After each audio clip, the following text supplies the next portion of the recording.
नमाज पढ़ना या टक्कर है मारना। एक बंदा नमाज पढ़ता है लेकिन उसके बाकी के अमल खराब है। पूरी जिंदगी अल्लाह के हुक्म के खिलाफ चलती है, नबी के तरीके के खिलाफ चलती है और पांचों टाइम का नमाज भी। तो जो नमाज अल्लाह के हुक्म पे नहीं ला रही, नबी के तरीके पे नहीं ला रही, वो तो टक्कर है मारना हुआ ना। अल्लाह के नबी की एक हदीस है जिसका मफहूम है कि नमाज अनकरीब बेहयाई और बेशर्मी से रोक देगी। जिसकी नमाज ये काम नहीं कर रही कि वो बेहयाई और बेशर्मी के कामों से नहीं रुक रहा, तो वो अपनी नमाज को चेक करे, अपनी ज़िंदगी को चेक करे। क्योंकि नमाज जो बनेगी इंसान की, वो उसकी ज़िंदगी से बनेगी। अगर उसकी अमली ज़िंदगी अच्छी होगी तो उसकी नमाज में जान होगी।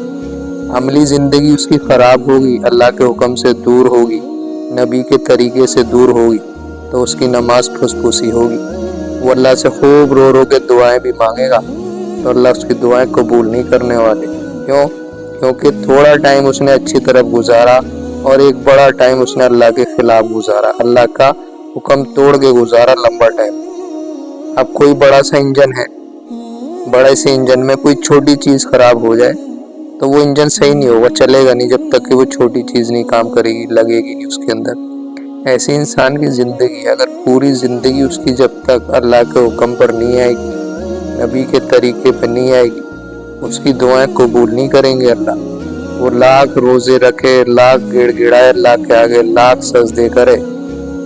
सजदे करना अच्छी बात है, करनी चाहिए, नमाज पढ़नी चाहिए। मैं ये नहीं कह रहा नमाज नहीं पढ़नी चाहिए। नमाज के साथ साथ इंसान के जो मामलात है ना, जो ज़िंदगी उसकी अलग है नमाज से, वो बेहतर जब तक नहीं होगी अल्लाह उसके मामले सही नहीं करने वाले।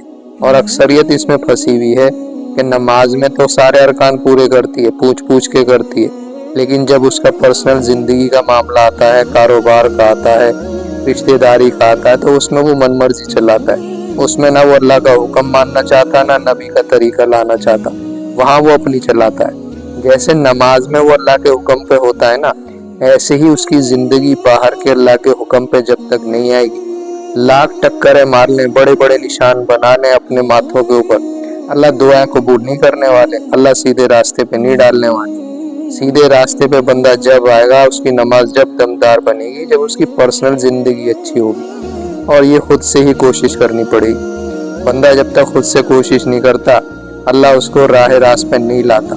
नमाज नहीं छोड़नी है, पढ़नी है, लेकिन साथ में अपनी जो इंसान की ज़िंदगी है उसे बेहतर बनाना है। अल्लाह मुझे भी और आपको भी सही ज़िंदगी गुजारने की तौफीक नसीब फरमाए।